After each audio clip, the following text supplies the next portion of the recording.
Comment fonctionne un G3, inventé par Ludwig Vorgrimler en 1959. Ludwig Vorgrimler est assis à un établi dans une installation près de Düsseldorf, en Allemagne de l'Ouest. Nous sommes en 1959. Devant lui repose un fusil en acier, partiellement démonté, son boîtier ouvert laissant apparaître une paire de petits galets cylindriques nichés contre une tête de culasse. Il ajuste un micromètre, mesure l'angle d'une surface de verrouillage et prend une note. La pièce sent l'huile de machine et le laiton. Autour de lui, les outils sont disposés avec précision. Pieds à coulisses, jauges, dessins techniques marqués de tolérance mesurée en fractions de millimètres. Ce n'est pas un champ de tir, c'est ici que le G3 est né. Le fusil pèse un peu plus de 4 kg. Son boîtier en acier embouti est froid au toucher. L'ensemble de la culasse, une fois retiré, tient dans la paume d'une main. Vorgrimler le soulève, examine les 2 galets en acier trempé, chacun pas plus grand qu'une gomme de crayon, et le repose. Un collègue pose la question évidente. Comment se verrouille-t-il sans tenon rotatif? Vorgrimler tapote le porte-culasse avec un crayon indiquant la surface inclinée derrière les galets. Géométrie, dit-il, pas la force. La contradiction est immédiate. Chaque fusil adopté par l'OTAN à ce moment utilise une culasse rotative. Le M2 britannique, l'M14 américain, le FAL belge, tous reposent sur des tenons qui pivotent dans des évidements. Maintenant la culasse fermée jusqu'à ce que la pression chute. C'est une technologie éprouvée, héritée de décennies de conception de fusils à verrou. Le système de Vorgrimler élimine entièrement cette rotation. Les galets ne verrouillent pas, ils retardent. Ils se coincent vers l'extérieur dans des rainures de l'extension du canon, maintenues par le porte-culasse incliné derrière eux. Lorsque la cartouche est percutée, les galets doivent s'effacer vers l'intérieur avant que la culasse ne puisse bouger. C'est un désavantage mécanique, une hésitation calculée. C'est aussi, pour de nombreux ingénieurs, peu orthodoxe. L'Allemagne de l'Ouest, en 1959, est un pays qui se reconstruit sous contrainte. L'OTAN standardise la cartouche 7,62 mm et la Bundeswehr a besoin d'un fusil. Mais l'Allemagne ne peut pas simplement acheter des modèles étrangers sans autonomie industrielle. Le ministère de la Défense veut une production nationale, une expertise locale et un fusil pouvant être fabriqué dans des usines se remettant encore des destructions passées. Le concept de Vorgrimler, s'il fonctionne, offre quelque chose de rare, la simplicité sans sacrifier la fiabilité. Pas de tube de gaz, pas de piston, pas de mécanisme rotatif avec de multiples tenons de verrouillage, juste des galets, des angles et du timing. Mais la simplicité du concept ne garantit pas l'acceptation. Le comité de défense interroge le système. Des ingénieurs de Moser et Walter examinent le prototype et expriment des doutes. Un mécanisme à retardement par galet avait été exploré pendant les années 1940 dans le projet STG-45M, mais cet équipement n'a jamais été achevé. Vorgrimler y a travaillé. Il sait que le principe est solide. Il sait aussi que convaincre un comité demande plus que de la théorie. Cela nécessite des preuves mesurables, testables et répétables dans des conditions ne laissant aucune place à l'interprétation. Il referme le boîtier, vérifie la feuillure avec une jauge et remet le fusil à un technicien. « Il nous faudra 1000 munitions pour demain, » dit-il. Le technicien acquiesce. Vorgrimler retourne à ses plans. Le fusil repose sur l'établi, en attente. Si des récits comme celui-ci vous aident à voir comment l'ingénierie a discrètement façonné l'histoire, dites-nous dans les commentaires ce qui vous a surpris jusqu'ici. Et restez avec nous pour le prochain chapitre. Ludwig Vorgrimler est né en 1912 en Rhénanie, dans une Allemagne qui se structurait déjà autour de la précision industrielle. Il étudie le génie mécanique à Munich, obtenant son diplôme en 1935 alors que l'Europe commence à se tendre sous la pression politique. En 1943, il travaille pour Mauser à Oberndorf, affecté au développement du programme Sturmgewehr. Son rôle n'est pas idéologique, il est technique. Il conçoit des systèmes d'alimentation, examine des mécanismes de verrouillage et calcule des tolérances pour la production de masse sous les contraintes de l'époque. Le travail est exigeant et l'environnement contrôlé. Les ingénieurs discutent rarement de politique dans la salle de conception. Ils discutent d'angles, de pression et de points de rupture. Dans les derniers mois des hostilités, Vorgrimler fait partie de l'équipe développant le STG-45M, un fusil destiné à remplacer les modèles précédents par un mécanisme plus simple et plus facile à produire. Il utilise le principe du recul retardé par galet, une idée qui élimine le besoin d'un système de gaz ou d'une culasse rotative.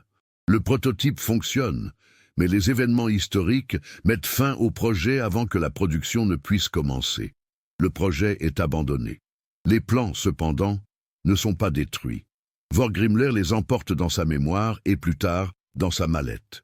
Après 1945, l'Allemagne est divisée et désarmée. Vorgrimler, comme de nombreux ingénieurs, trouve du travail à l'étranger.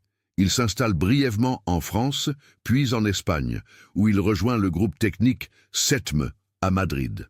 Le SETME développe des fusils pour l'armée espagnole, et le gouvernement espagnol s'intéresse à des modèles économiques pouvant être fabriqués localement. Vorgrimler propose un système à retardement par galet. Les Espagnols acceptent. Au début des années 1950, des prototypes SETME sont testés, démontrant que le principe du recul retardé peut fonctionner pour un fusil de combat.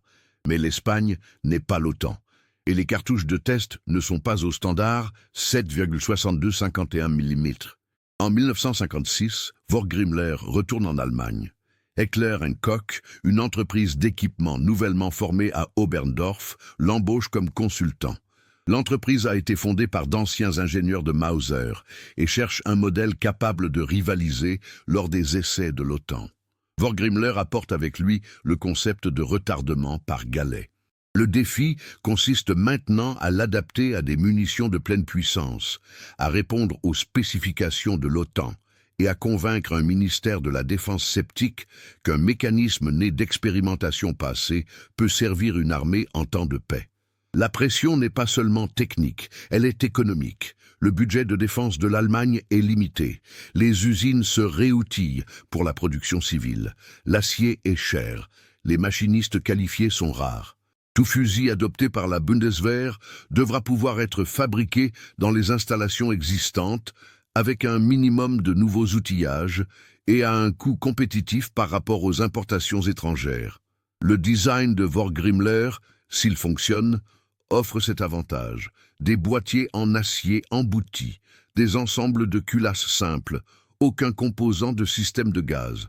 Moins de pièces mobiles signifie moins de choses à usiner, moins de choses à casser et moins de pièces à remplacer sur le terrain. Mais moins de pièces signifie aussi moins de marge d'erreur.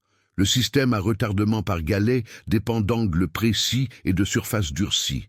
Si les surfaces de verrouillage s'usent de manière inégale, le timing change. Si les galets ne sont pas correctement durcis, ils se déformeront sous la pression.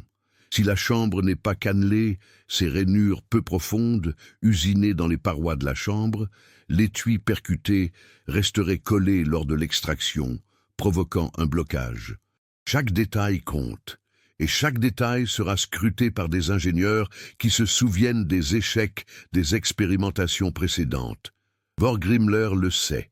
Il a vécu l'effondrement d'un précédent programme. Il n'en permettra pas un autre. Il retourne à l'établi, examine une nouvelle fois l'ensemble de la culasse et commence à préparer les premiers tests de tir réels. Le mécanisme est d'une simplicité trompeuse. Lorsqu'une cartouche est chambrée et que la culasse se ferme, 2 galets en acier trempé se logent dans des évidements de chaque côté de la tête de culasse.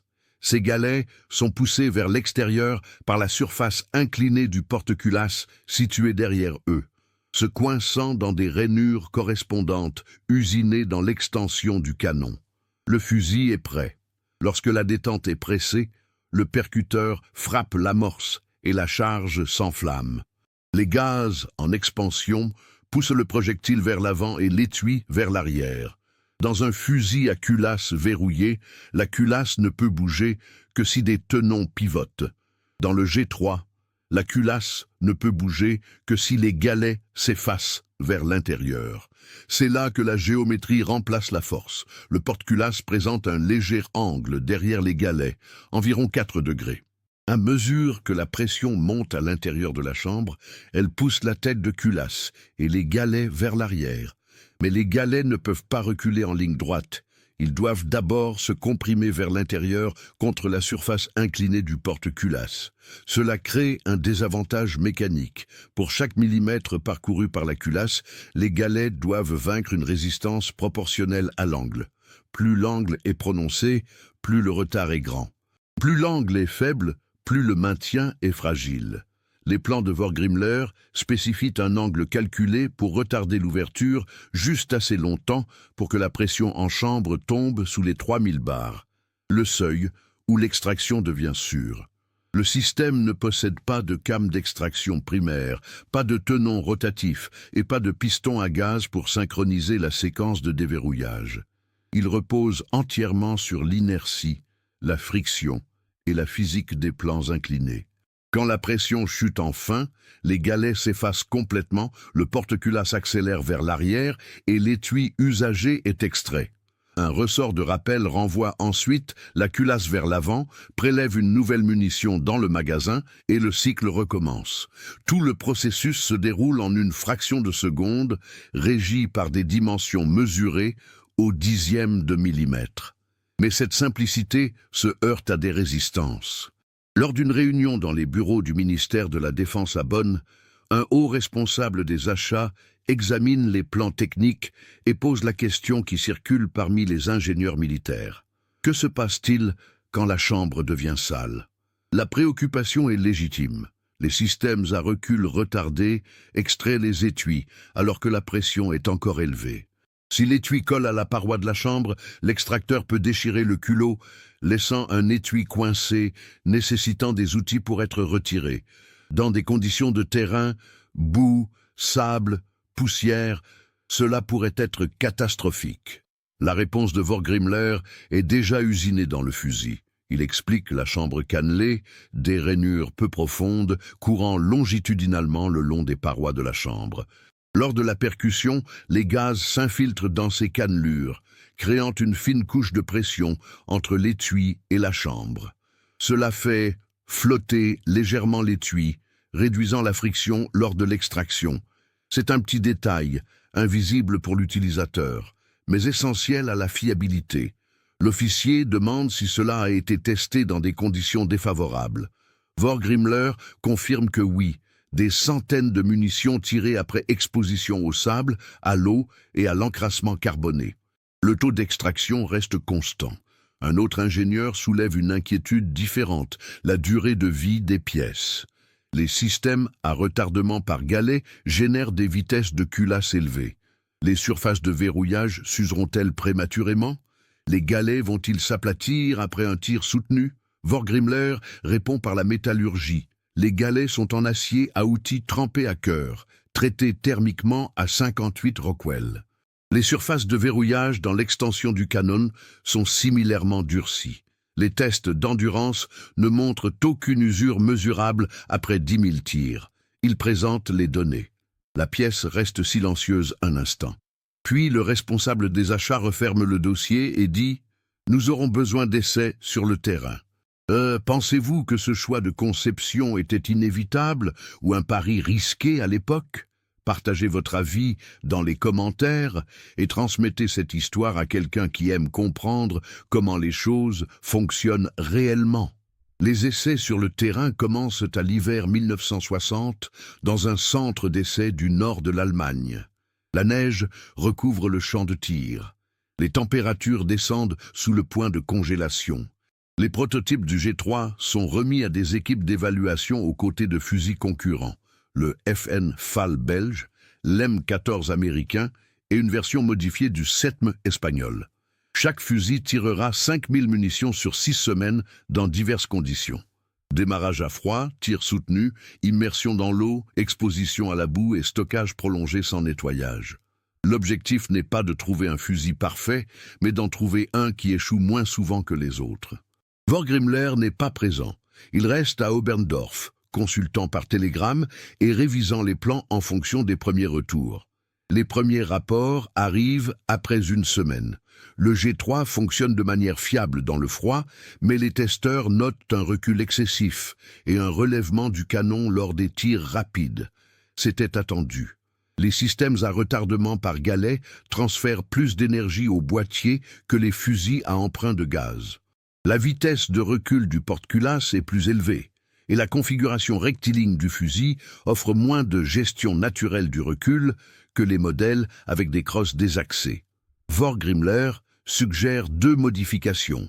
Une crosse redessinée avec un tampon de recul en caoutchouc et un dispositif de bouche qui redirige les gaz vers le haut pour compenser le relèvement. Les 2 changements sont appliqués à la série suivante de prototypes. Le second problème est plus subtil. Après 2000 tirs, plusieurs fusils subissent des percussions légères. Les percuteurs ne sont pas cassés, mais ils n'enflamment plus l'amorce de manière fiable au premier coup. L'inspection révèle que l'encrassement carboné s'accumule dans la tête de culasse, restreignant la course du percuteur.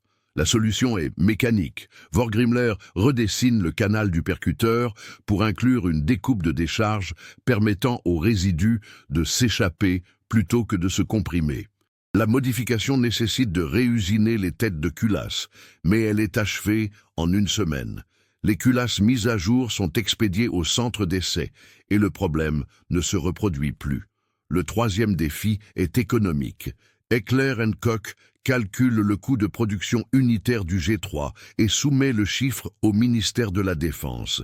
Il est compétitif par rapport au FAL, mais plus élevé que l'M14, qui bénéficie de l'infrastructure de production de masse américaine. Le ministère demande si les coûts peuvent être réduits sans compromettre la fiabilité. Vorgrimler examine le processus de fabrication. Le composant le plus onéreux est le canon, forgé à froid, alésé avec précision et chromé. Il propose un changement. Le revêtement intérieur en chrome peut être éliminé pour les fusils destinés à un usage national dans des climats tempérés. Le chrome prolonge la vie du canon dans des environnements tropicaux ou corrosifs, mais il n'est pas indispensable pour les conditions d'Europe centrale. Le ministère accepte et le coût de production chute de 12%.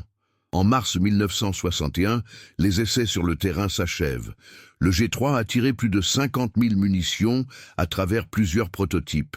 Le taux d'échec est inférieur à celui de l'M14 et comparable à celui du FAL.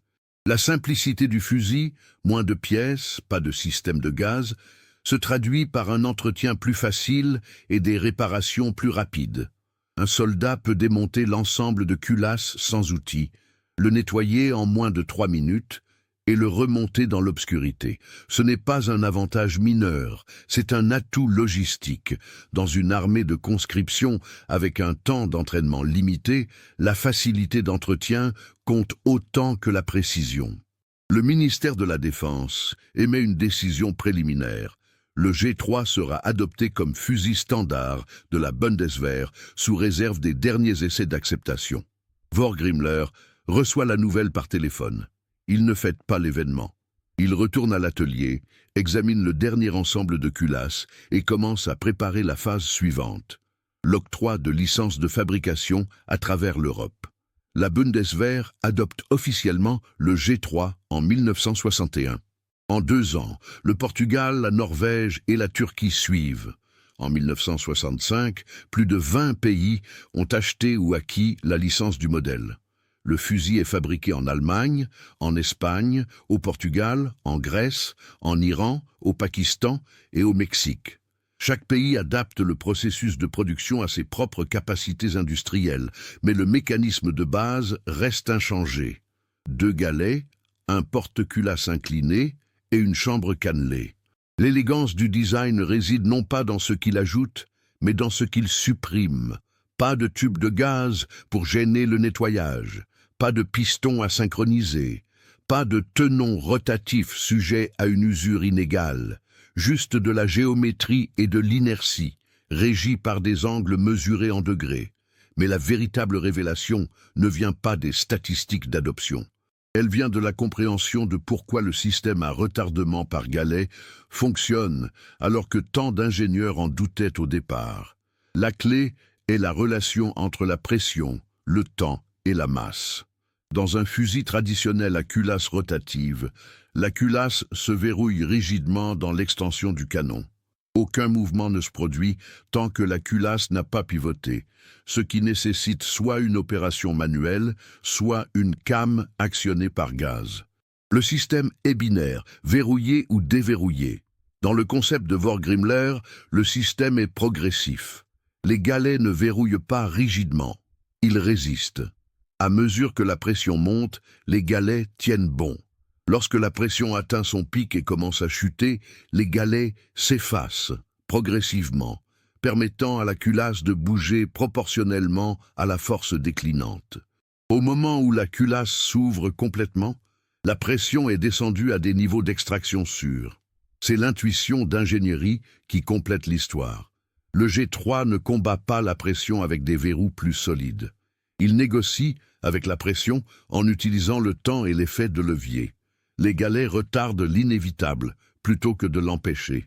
L'angle du porte-culasse convertit une force linéaire en une résistance rotationnelle, répartissant la pression de crête sur une durée plus longue.